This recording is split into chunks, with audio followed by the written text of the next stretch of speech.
Hello everyone, welcome to my channel. कैसे हैं आप सब? होप आप सभी जो है ठीक होंगे। तो आज जो है हम मेजरमेंट के और आगे के कुछ क्वेश्चंस देखेंगे जो कि एग्जाम पॉइंट ऑफ व्यू से काफ़ी ज़्यादा इंपॉर्टेंट है। और इस वीडियो में जो है मैंने मैक्सिमम जो मीटर्स हैं उनको कवर करने की कोशिश की है।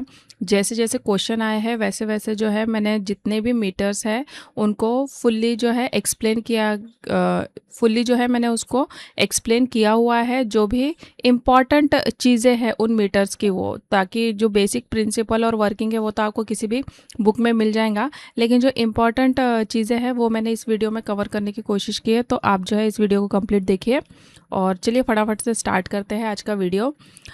Question number 31, for the measurement of high direct voltage से 10 kV one would use dash volt meter, permanent magnet, moving coil, electrostatic, hot wire या फिर मूविंग आयरन।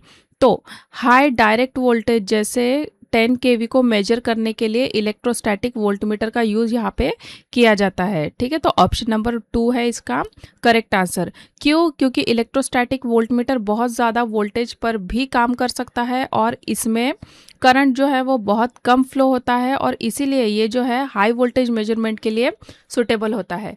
ठीक है, इसीलिए इसका आंसर क्या होगा? Electrostatic voltmeter. तो हम जो है एक डायग्राम देख लेते हैं इलेक्ट्रोस्टैटिक वोल्टमीटर की, ये किस टाइप का होता है। तो ये जो डायग्राम आपको दिख रहा है ये है इलेक्ट्रोस्टैटिक वोल्टमीटर का, और इसमें जो एक एक पार्ट है मैं उसका आपको जो मेन फंक्शन है वो आपको एक्सप्लेन करूंगी। ठीक है, तो सबसे पहला आ जाता है टॉर्शनल हेड। तो ये जो है सबसे ऊपर दिया गया है, एडजस्टिंग ये नॉब होता है और इसका यूज़ होता है स्प्रिंग टेंशन और ज़ीरो एडजस्टमेंट करने के लिए। ठीक है, नेक्स्ट आ जाता है कोच स्प्रिंग। तो ये एक पतली स्प्रिंग होती है और इसका काम कंट्रोलिंग टॉर्क प्रोवाइड करना होता है। ठीक है, रीडिंग लेने के बाद मूविंग सिस्टम को जो है वापस जीरो पोजीशन पर भी यही लाती है। नेक्स्ट आ जाता है फॉस्फर ब्रोंज स्ट्रिंग। ठीक है, तो इसका काम क्या होता है? ये जो है एक फॉस्फर ब्रॉन्ज की पतली स्ट्रिंग होती है और इसी से मूविंग वेन्स जो है वो जुड़े होते हैं और ये मूविंग सिस्टम को सपोर्ट करती है और आसानी से जो है रोटेट होने देती है। नेक्स्ट आ जाता है सेफ्टी स्लीव। तो ये जो है एक प्रोटेक्टिव स्लीव्स होती है। इसका काम जो है मूविंग सिस्टम को डैमेज होने से बचाना। अगर ज़्यादा मूवमेंट हो जाए तो ये जो है प्रोटेक्शन देती है। नेक्स्ट आ जाता है गाइड स्टॉप, जिसको हम जी से डिनोट करते हैं। तो ये जो है मूवमेंट लिमिटर की तरह काम करता है। ये जो है मूविंग वेन्स की मैक्सिमम मूवमेंट को लिमिट करता है ताकि वे ज़रूरत से ज़्यादा रोटेट ना करें। नेक्स्ट आ जाता है क्या? Fixed plate. तो फिक्स प्लेट का काम क्या होता है? ये जो है स्टेशनरी प्लेट होती है, इन पर जो है सप्लाई वोल्टेज अप्लाई किया जाता है और ये अपनी जगह पर जो है फिक्स्ड रहती है। नेक्स्ट आ जाता है मूविंग वेन। तो ये मूवेबल प्लेट होती है, वोल्टेज अप्लाई होने पर इलेक्ट्रोस्टैटिक फोर्स की वजह से ये रोटेट होने लगती है और इन्हीं के मूवमेंट से जो है पॉइंटर डिफ्लेक्ट होता है और रीडिंग जो है हमको मिलती है। नेक्स्ट आ जाता है डैम्पिंग वेन। तो ये जो है नीचे लगी हुई वेन होती है और ये जो है ऑयल या फिर एयर में रहती है और इसका काम है डैम्पिंग प्रोवाइड करना, जिससे पॉइंटर जो है वो जल्दी स्टेबल हो जाता है और अननेसेसरीली ऑसिलेशन ये नहीं करता। ठीक है, तो ये हो गया इसका कंस्ट्रक्शन पार्ट। अब फटाफट से इसका जो है वर्किंग भी हम देख लेते हैं कि जब वोल्टेज अप्लाई किया जाता है तो फिक्स्ड प्लेट और मूविंग वेन्स के बीच में जो है इलेक्ट्रोस्टैटिक फोर्स पैदा होती है और इन्हीं फोर्स के कारण मूविंग वेन्स रोटेट करती है।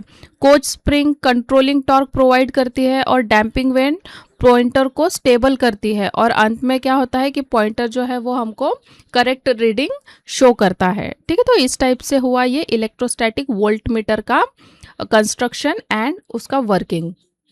नेक्स्ट क्वेश्चन है dash movement is most expensive, d'Arsonval, moving iron, dynamometer या फिर नन ऑफ द अबव। तो इसका करेक्ट आंसर है डायनामोमीटर मूवमेंट। ये सबसे ज़्यादा एक्सपेंसिव होती है। तो डायनामोमीटर मूवमेंट सबसे महंगा होता है क्योंकि इसे बनाने में दूसरे मूवमेंट की तुलना में जो है ज़्यादा पार्ट लगते हैं और इसमें जो है फिक्स्ड कॉइल और मूविंग कॉइल दोनों होती है। साथ ही ये जो है एसी और डीसी दोनों को माप सकता है और इसी की वजह से इसे बनाने में जो है वो पैसा भी ज़्यादा लगता है और इसकी कीमत भी दूसरे मूवमेंट से जो है अधिक होती है, मतलब कि ज़्यादा होती है और इसीलिए जो डायनामोमीटर जो है सबसे एक्सपेंसिव मूवमेंट माना जाता है। ये जो डायग्राम है ये जो है इलेक्ट्रोडायनामोमीटर टाइप वाटमीटर का डायग्राम है। इसमें दो डायग्राम दिए गए हैं जो ये हो गया कंस्ट्रक्शन का, और जो राइट साइड में आपको दिया गया है ये है कनेक्शन डायग्राम। ठीक है, तो हम जो है एक एक करके इस डायग्राम को भी देख लेते हैं। इस डायग्राम के ऊपर भी जो है काफ़ी क्वेश्चंस पूछे जाते हैं कि कौन सा कॉइल को हम क्या बोलते हैं, तो इसको जो है आप ध्यान से सुनिए। सबसे पहला आ जाता है क्या, फिक्स्ड कॉइल। ठीक है, तो इसे जो है करंट कॉइल भी कहते हैं। ठीक है, करंट कॉइल कहते हैं, और ये जो है लोड के साथ सीरीज में जोड़ा जाता है। ठीक है, ये सारे पॉइंट आप याद रखिए कि फिक्स्ड कॉइल को ही जो है करंट कॉइल भी कहा जाता है, और इसको जो है लोड के साथ कैसे कनेक्ट किया जाता है, सीरीज में, और इसमें लोड करंट फ्लो करता है, और ये मैग्नेटिक फील्ड जो है ये प्रोड्यूस करता है। नेक्स्ट आ जाता है मूविंग कॉइल। ठीक है, नेक्स्ट क्या आ जाता है, मूविंग कॉइल। इसे जो है हम प्रेशर कॉइल भी कहते हैं, और इसे सप्लाई के साथ पैरेलल में जोड़ा जाता है, और ये फिक्स कॉइल के मैग्नेटिक फील्ड में मूव करती है, और इसके मूवमेंट से जो है पॉइंटर डिफ्लेक्ट होता है। नेक्स्ट आ जाता है थर्ड नंबर पे पॉइंटर। तो पॉइंटर स्केल पर रीडिंग दिखाता है, वैट मीटर में रीडिंग जो है मतलब पावर वैट में होती है। ठीक है, नेक्स्ट आ जाता है स्केल। तो स्केल पर पावर की रीडिंग ली जाती है, और इसकी जो यूनिट होती है वो होती है वैट में। जैसे कि नाम है इसका, तो ये वैट क्या ही मेजर करेगा, पावर ही मेजर करेगा। ठीक है, नेक्स्ट आ जाता है सीरीज रेजिस्टेंस, ये। ठीक है, नेक्स्ट आ जाता है क्या, सीरीज रजिस्टर। तो इसे जो है मल्टीप्लायर रेजिस्टेंस भी कहते हैं। याद रखिए इसको क्या कहते हैं, मल्टीप्लायर रेजिस्टेंस भी कहते हैं, और ये जो है प्रेशर कॉइल के साथ सीरीज में जुड़ा होता है, और इसका काम जो है प्रेशर कॉइल में करंट को लिमिट करना होता है। नेक्स्ट आ जाता है सप्लाई वोल्टेज। तो ये जो है इनपुट वोल्टेज होती है जो सर्किट को दी जाती है। एंड लास्ट आ जाता है क्या, लोड। तो ये वह इलेक्ट्रिक डिवाइस होता है जिसकी पावर हमको मेजर करनी होती है। ठीक है, तो ये हो गया। ठीक है, तो ये हो गया कंस्ट्रक्शन। अब जो है हम इसका वर्किंग भी देख लेते हैं। तो जब सप्लाई दी जाती है तो करंट कॉइल में लोड करंट फ्लो करता है, और प्रेशर कॉइल में वोल्टेज के कारण जो है कम करंट फ्लो होता है, और दोनों कॉइल्स के मैग्नेटिक फील्ड के इंटरैक्शन से जो है मूविंग कॉइल घूमती है, और इससे ही जो है पॉइंटर स्केल पर डिफ्लेक्ट होता है, और पावर की जो रीडिंग हमको दिखाई देती है। ठीक है, तो ये हुआ इसका कंस्ट्रक्शन और इसका वर्किंग। नेक्स्ट क्वेश्चन पे चलते हैं। Electrostatic instrument are used as voltmeter only, ammeter only, both ammeter and voltmeter, या फिर वैटमीटर। तो करेक्ट आंसर है इसका वोल्टमीटर। इलेक्ट्रोस्टैटिक इंस्ट्रूमेंट का यूज़ मेनली वोल्टेज मेजरमेंट के लिए किया जाता है, और ये जो इंस्ट्रूमेंट इलेक्ट्रोस्टैटिक फोर्स के प्रिंसिपल पर काम करते हैं, और इनका यूज़ जो है हाई वोल्टेज एसी और डीसी मेजर करने के लिए किया जाता है, और इसीलिए जो है इलेक्ट्रोस्टैटिक इंस्ट्रूमेंट को वोल्टमीटर के रूप में यूज़ किया जाता है। ठीक है, नेक्स्ट क्वेश्चन देखते हैं। An electric pyrometer is an instrument use to measure phase, frequency, high temperature, या फिर नन ऑफ द अबव। तो इलेक्ट्रिक पायरोमीटर का यूज़ जो है हाई टेम्परेचर मेजरमेंट करने के लिए किया जाता है। ये जो है इलेक्ट्रिकल प्रिंसिपल पर काम करता है, और इसका जो यूज़ है वो बहुत ज़्यादा टेम्परेचर, जैसे कि फर्नेस हो गया, बॉयलर हो गया, है ना, तो इस टाइप के जो है मेजर करने के लिए किया जाता है। जहाँ पे नॉर्मल थर्मामीटर काम नहीं करता वहाँ पे जो है ये पायरोमीटर का यूज़ किया जाता है। तो बेसिकली ये यूज़ होता है हाई टेम्परेचर मेजर करने के लिए। ठीक है, ये इसका एक डायग्राम है पायरोमीटर का, ये आप देख सकते हैं। इसको भी जो है हम थोड़ा सा देख लेते हैं कि क्या कैसा इसका वर्किंग होता है। तो ये हो गया वेरी हॉट टारगेट। तो ये वो चीज़ होती है जिसका टेम्परेचर हमें मापना है, जैसे कि फर्नेस हो गया, बॉयलर हो गया, मोल्टन मेटल हो गया, है ना। ये जो है अपने आप में इंफ्रारेड रेज जो है छोड़ती है। कौन सी रेज, इंफ्रारेड रेज, जिनको हम जो है IR भी बोलते हैं। नेक्स्ट आ जाता है क्या, लेंस। तो लेंस का काम जो है टारगेट से आने वाली IR रेज को इकट्ठा करके सेंसर तक के पहुंचाना होता है। बिल्कुल कैमरे की लेंस की तरह ये जो है काम करता है। नेक्स्ट आ गया IR फिल्टर। तो इसका काम जो है सिर्फ इंफ्रारेड रेस को जो है अंदर जाने देना है, बाकी की जो अनवांटेड लाइट को है ये रोक देता है, जिससे कि रीडिंग जो है सही आती है। ठीक है, नेक्स्ट हो गया क्या, डिटेक्टर। तो जिसको हम टेम्परेचर सेंसर भी बोल सकते हैं डिटेक्टर को। तो ये जो है पायरोमीटर का सबसे इम्पॉर्टेंट पार्ट होता है। ये जो है IR रेस को पकड़ता है और उन्हें इलेक्ट्रिकल सिग्नल्स में कन्वर्ट कर देता है। नेक्स्ट आ जाता है डिस्प्ले डिवाइस। तो डिटेक्टर से मिले सिग्नल को प्रोसेस करके डिस्प्ले पर टेम्परेचर दिखाया जाता है। रीडिंग किस में होती है, डिग्री सेल्सियस में होंगी या फिर डिग्री फ़ारेनहाइट में दिखाई जाती है। फील्ड ऑफ व्यू, ये क्या है फील्ड ऑफ व्यू? तो ये वो एरिया है जिसे पायरोमीटर एक बार में देख सकता है और इसीलिए जिस ऑब्जेक्ट का टेम्परेचर मापना है वो जो है इस एरिया के अंदर होना चाहिए। ठीक है, तो ये हो गया थोड़ा सा कंस्ट्रक्शन पायरोमीटर का। अब इसका वर्किंग प्रिंसिपल क्या है? वर्किंग इसका बहुत ज़्यादा सिंपल है कि जब हम पायरोमीटर को किसी गर्म ऑब्जेक्ट की तरफ पॉइंट करते हैं तो उस ऑब्जेक्ट से जो है वो इंफ्रारेड रेज निकलती है और ये रेज जो है पहले लेंस से होकर गुजरती है और फिर आईआर फिल्टर से। सिर्फ इंफ्रारेड रेज को ही अंदर जाने देता है ये फिल्टर और इसके बाद जो है डिटेक्टर उन रेज को डिटेक्ट करके इलेक्ट्रिकल सिग्नल में बदल देता है और आखिरी में जो है वही सिग्नल जो है डिस्प्ले पर टेम्परेचर के रूप में हमको दिखाई देती है। ठीक है, तो ये हो जाता है पायरोमीटर का एक्सप्लेनेशन। नेक्स्ट क्वेश्चन है the best type of meter movement is dash movement, iron vane, d'Arsonval, dynamometer या फिर नन ऑफ द अबव। तो डी अर्सनवाल मूवमेंट जो है उसको सबसे अच्छा मीटर मूवमेंट माना जाता है। ठीक है, पहले तो मैं आंसर टिक कर देती हूँ क्योंकि इसका जो है एक्यूरेसी बहुत अच्छी होती है और इसकी जो स्केल भी है वो काफ़ी यूनिफॉर्म होती है। इसमें बहुत कम पावर की जो है हमको ज़रूरत पड़ती है और इसीलिए मेजरमेंट भी जो है सही मिलता है और यही रीज़न है कि डीसी मेजरिंग इंस्ट्रूमेंट में जो है डी अर्सनवाल मूवमेंट का सबसे ज़्यादा यूज़ किया जाता है। ठीक है, ओके, ये जो डायग्राम है ये है पीएमएमसी की। ठीक है, तो इसका भी जो है हम थोड़ा सा कंस्ट्रक्शन देख लेते हैं पीएमएमसी का। तो PMMC permanent magnet moving coil instrument. ठीक है, ये इसका डायग्राम है और इसको जो है अभी हम समझते हैं एक एक करके। सबसे पहले आ जाता है नॉर्थ फील्ड पोल। ठीक है, नॉर्थ फील्ड पोल ये जो है परमानेंट मैग्नेट का नॉर्थ पोल है और इसका काम जो है मैग्नेटिक फील्ड बनाना होता है। नेक्स्ट आ जाता है साउथ फील्ड पोल। तो ये भी परमानेंट मैग्नेट का साउथ पोल है, नॉर्थ पोल के साथ मिलकर यूनिफॉर्म मैग्नेटिक फील्ड ये जो है बनाते हैं। नेक्स्ट आ जाता है very thin wire wound on meter bobbin. तो ये जो है बहुत पतली कॉपर वायर की मूविंग कॉइल होती है। जब इसमें करंट फ्लो करता है तो ये जो है मैग्नेटिक फील्ड के कारण घूमने लगती है। नेक्स्ट इस पे आ जाता है स्प्रिंग। ठीक है, तो स्प्रिंग का काम कॉइल को वापस जीरो पोजीशन पर लाना होता है और ये जो है कंट्रोलिंग टॉर्क भी प्रोवाइड करती है। नेक्स्ट आ जाता है इंडिकेटिंग नीडल। ठीक है, नेक्स्ट आ जाता है क्या? Indicating needle. नेक्स्ट आ जाता है इंडिकेटिंग नीडल। तो कॉइल के साथ पॉइंटर जुड़ा होता है और जैसे जैसे कॉइल घूमती है पॉइंटर भी घूमता है और रीडिंग जो है वो हमको दिखाता है। नेक्स्ट आ जाता है स्केल। स्केल पर मेजरमेंट की रीडिंग जो है ली जाती है और पॉइंटर इसी स्केल पर जो है डिफ्लेक्ट करता है। नेक्स्ट आ जाता है मीटर कनेक्शन। यही से जो है मीटर को सर्किट से जोड़ा जाता है, करंट इसी रास्ते से कॉइल में जो है जाता है। नेक्स्ट आ जाता है पावर सोर्स। तो ये जो है सर्किट, यही से जो करंट है वो फ्लो होना स्टार्ट होता है। रजिस्टिव लोड, ये जो है सर्किट का लोड है और करंट पहले मीटर से होकर फिर लोड में जो है वो जाता है। ठीक है, तो ये हो गया कंस्ट्रक्शन पीएमएमसी का। अब वर्किंग कैसा होगा इसका कि जब सर्किट में करंट फ्लो होता है तो वो जो है मूविंग कॉइल से होकर गुजरता है। कॉइल सबसे पहले मौजूद परमानेंट मैग्नेट के मैग्नेटिक फील्ड में होती है।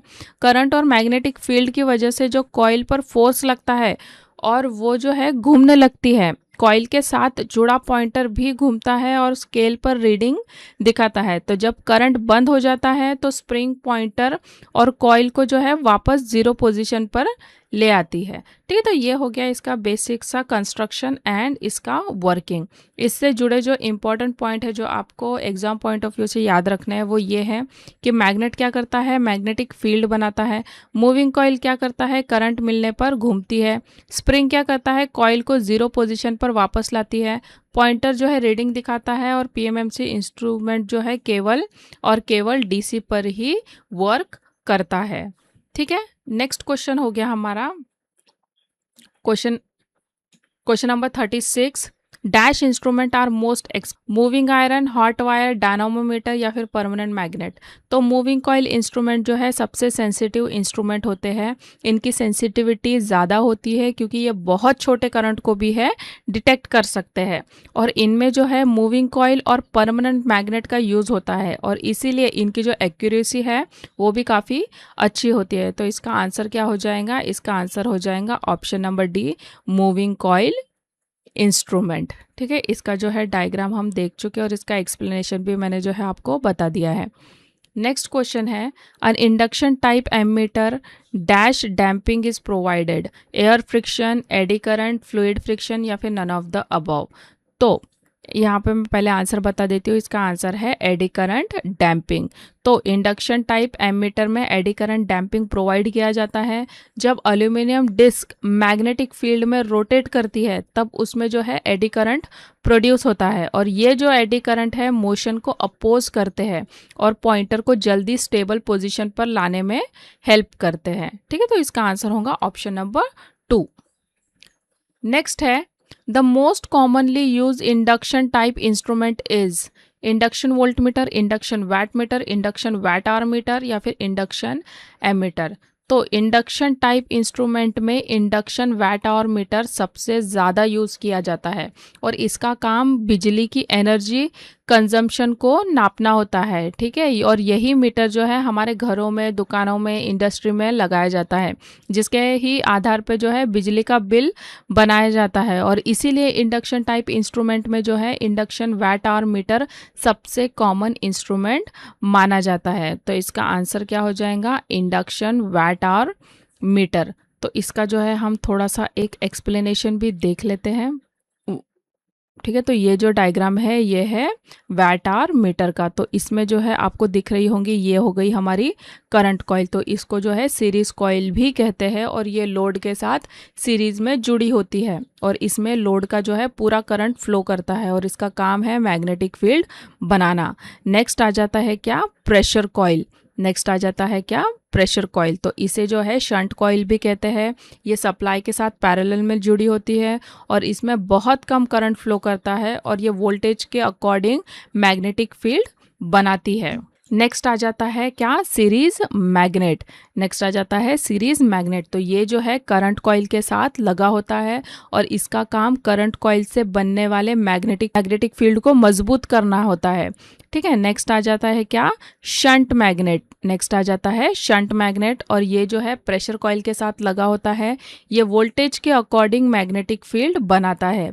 नेक्स्ट हो गया एल्यूमिनियम डिस्क। ये जो है ये होती है एल्यूमिनियम डिस्क। तो ये यहाँ पे आपको दिख जाएगा इसका लेबलिंग। तो ये जो है मीटर का सबसे इंपॉर्टेंट पार्ट है।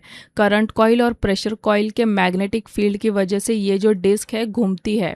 जितना ज़्यादा पावर यूज होगा डिस्क उतनी ही तेज घूमेंगी। नेक्स्ट आ जाता है क्या? Braking magnet. तो ये जो है परमानेंट मैग्नेट होता है। इसका काम जो है एल्यूमिनियम डिस्क की स्पीड को कंट्रोल करना होता है। अगर ये ना हो तो डिस्क ज़रूरत से ज़्यादा तेज़ घूमेंगी, और जो रीडिंग है वो भी हमको गलत मिलने लगेंगी। नेक्स्ट आ जाता है क्या? Copper band. तो ये जो है शंट मैग्नेट पर लगी होती है, और इसका काम मैग्नेटिक फ्लक्स का फेज एंगल सही करना होता है। देखो इस पे जो है आपको डायरेक्ट क्वेश्चन मिल सकते हैं कि किस चीज़ का क्या काम होता है, इसलिए ये जो डायग्राम का एक्सप्लेनेशन है मैं दे रही हूँ, क्योंकि जो क्वेश्चन इसमें प्रैक्टिस सेट में कवर नहीं होते हैं तो वो भी आपको मिल जाए। ठीक है, तो अगर आपको ये वीडियोस इन्फॉर्मेटिव लगती है तो प्लीज़ आप मेक श्योर आप इसे एक लाइक तो ज़रूर दें। ठीक है, तो चलिए आगे बढ़ते हैं। तो जो कॉपर बैंड है इससे जो है मीटर की एक्यूरेसी बढ़ती है। नेक्स्ट आ गया कॉपर रिंग। नेक्स्ट आ गया कॉपर रिंग। तो ये जो है ये भी जो है शंट मैग्नेट पर लगी होती है, और इसका काम जो है फ्लक्स को एडजस्ट करना और मीटर की एक्यूरेसी को इम्प्रूव करना होता है। नेक्स्ट आ जाता है क्या? सप्लाई। यही से जो है एसी सप्लाई मीटर में आती है। नेक्स्ट हो गया लोड। तो ये वो इलेक्ट्रिक डिवाइस है जो बिजली यूज़ कर रहा है, और जैसे कि फ़ैन हो गया, बल्ब हो गया, एसी, रेफ्रिजरेटर, आप किसी का भी एग्जांपल जो है ले सकते हैं। ठीक है, तो ये हो गया बेसिक सा कंस्ट्रक्शन वैट आवर मीटर का। तो अब इसका वर्किंग देख लेते हैं कि कैसा होगा। तो जब सप्लाई ऑन होता है तो करंट कॉइल में लोड करंट फ्लो होता है और प्रेशर कॉइल में वोल्टेज के कारण करंट फ्लो होता है। तो दोनों कॉइल जो है अलग अलग मैग्नेटिक फील्ड बनाती है और इन्हीं दोनों मैग्नेटिक फील्ड की वजह से जो है एल्यूमिनियम डिस्क घूमने लगती है। जितनी ज़्यादा बिजली मतलब कि एनर्जी यूज़ होंगी डिस्क उतनी ज़्यादा घूमेंगी और ब्रेकिंग मैग्नेट डिस्क की स्पीड को जो है वो कंट्रोल करता है ताकि सही रीडिंग मिले। आखिर में डिस्क की घूमने की संख्या के आधार पर जो है मीटर एनर्जी मतलब कि किलोवाट आवर की रीडिंग जो है वो दिखाता है। इसका रीडिंग कैसा रहता है किलोवाट आवर में। कुछ इंपॉर्टेंट पॉइंट जो आपको याद रखने हैं कि करंट कॉइल जो है वो सीरीज में जुड़ी होती है, प्रेशर कॉइल पैरेलल में जुड़ी होती है, एल्यूमिनियम डिस्क मैग्नेटिक फील्ड की वजह से घूमती है, ब्रेकिंग मैग्नेट डिस्क की स्पीड को कंट्रोल करता है। ठीक है, रीडिंग किस में हमको मिलती है किलोवाट आवर में जो है दिखाई जाती है। और सबसे इम्पॉर्टेंट कि इंडक्शन टाइप एनर्जी मीटर जो है केवल और केवल एसी सप्लाई पर ही वर्क करता है। होप ये क्वेश्चन जो है आपको अच्छी तरीके से समझ में आया हो। और ये जो वैट आवर मीटर है ना इसके ऊपर क्वेश्चन बनते हैं। This is a very very important topic. Next question है all voltmeter except dash voltmeter are operated by the passage of current, moving iron, electrostatic dynamometer या फिर permanent magnet moving coil.